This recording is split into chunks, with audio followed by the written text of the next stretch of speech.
dahil kasama natin ang Diyos. Amen. Kahit po tayo kakonti, alam ko po na ang Diyos ay nasa ating gitna ngayong umaga ngayon. Yes. Amen? Amen.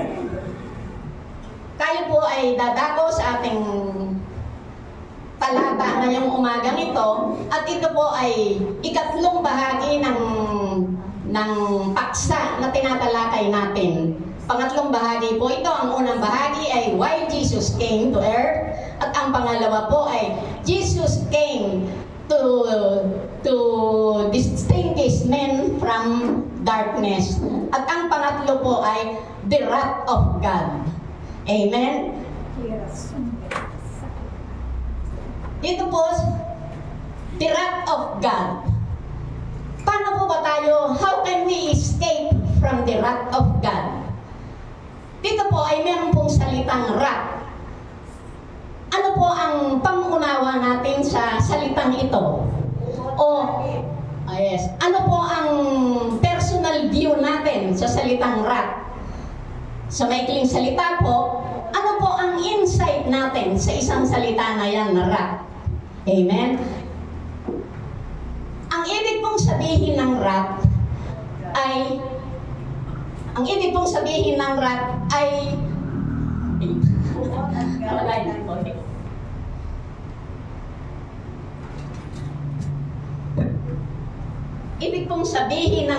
ay violent anger. Ibig pong sabihin matinding galit. Ito po ay sukdulan na. At pag ito po ay lumala pa, ito po ay mauuwi sa poot. Amen? Ibig pong sabihin ng sukdulan, wala na pong kapatawaran. Dahil lahat ng pagkakataon, lahat ng paraan ay ibinigay na ng Diyos sa tao upang ito ay masunod.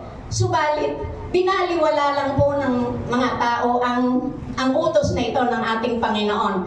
But instead, nagpatuloy silang sa paggawa ng mga kasalanan. Kaya, diyan po papasok yung salitang wrath.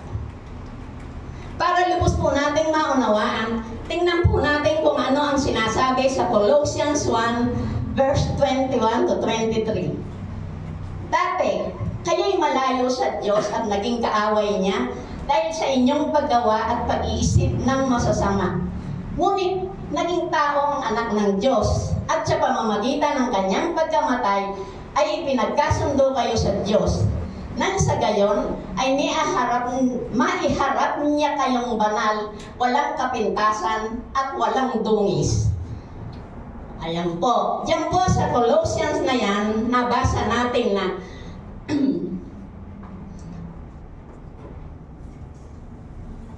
nabasa po natin na tayo ay minsan ay naging kaaway ng Diyos.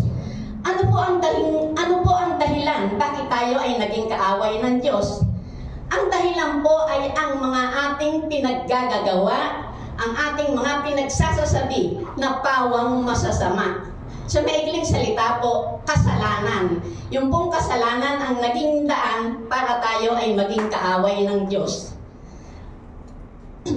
Ano po ba ang halimbawa ng mga masasamang bagay na ating mga pinaggagawa?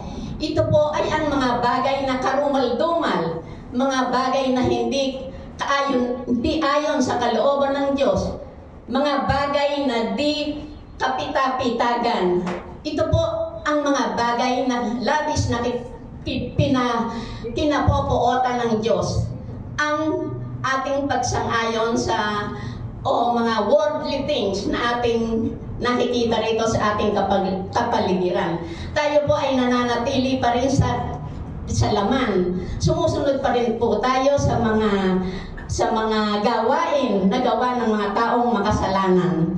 Yan po yung dahilan bakit po tayo naging kaaway ng ating Panginoon. Subalit, ang Diyos sa laki ng pag-ibig niya sa atin ay gumawa siya muli ng paraan upang tayo ay muling makalapit sa ating Panginoong Hesukristo. Amen.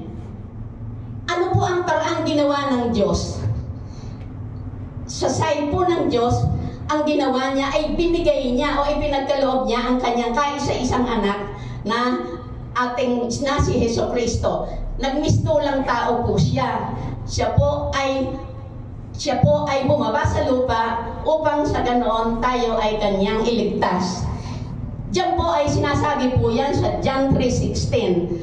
Ano po ang sabi sa John 3:16? Sinasabi po yan na, "For God so loved the world that He gave His only begotten Son, that whosoever believeth in Him shall not perish but have eternal life."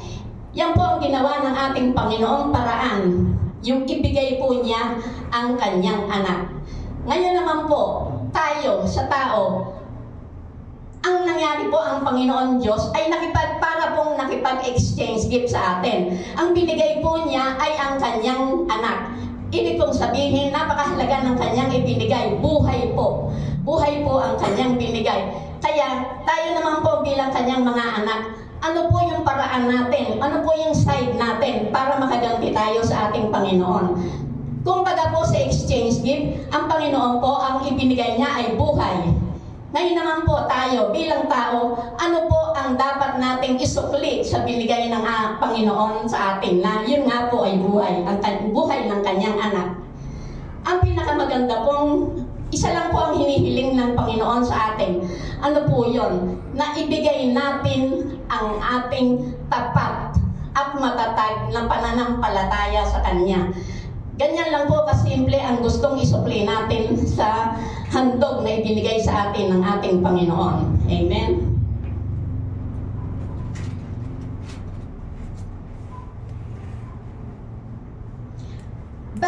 Bakit po sa daming hihilingin ng Panginoon sa atin, yan lang po ang hiniling niya na bigay natin ang ating matatag na pananampalataya sa Kanya. Bakit po yan lang yung Kanyang hiniling? Dahil po, upang masunod ang pag-asang ipinangako niya sa atin. Kaya yan yung hiniling niya sa atin. Para masunod yung yung pag-asang ipinangako niya sa atin. Ano po yung pag-asang ipinangako ng Diyos sa atin? Di po ba? Eternal life at buhay na walang hanggan. Amen. Tingnan po natin sa 1 Thessalonians 5 verse 9. Hindi tayo pinili ng Diyos upang bagsakan ng kanyang poot, kundi upang iligtas sa pamamagitan ng ating Panginoong Hesukristo. Napakalinaw po niya na hindi po tayo pinili ng Diyos upang bagsakan ng kanyang poot. Amen po? Bagkus ang gusto lang ng ating Panginoon ay iligtas tayo sa pamamagitan ng ating Panginoong Hesukristo. Amen po? Yan lang po ang ating maikling aralin ngayon at mamaya po, bibigyan po ng kalinawan sa mensahe ng ating pastor. Nawa, kahit maikli po ang ating pinag-aralan ngayon, I'm sure po na kahit paano ay may nadagdagan tayong konting kaalaman ukol sa salita ng Diyos. Amen po. To God be all the glory.